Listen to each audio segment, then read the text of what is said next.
உரித்தாக்கிக் கொண்டு சிவபெருமானின் பேரருளும் திருவருளும் துணையாக பக்தி மலர்கள் மலர்ந்து மனம் பரப்பும் சிவன் அருட்பாமாலை என்ற தலைப்பில் இந்நிகழ்ச்சியை இனிதே தொடங்க உள்ளோம்.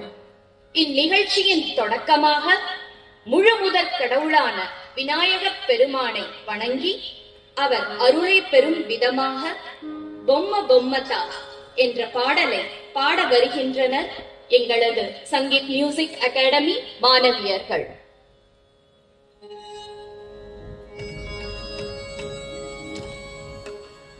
பொம்ம பொம்மதா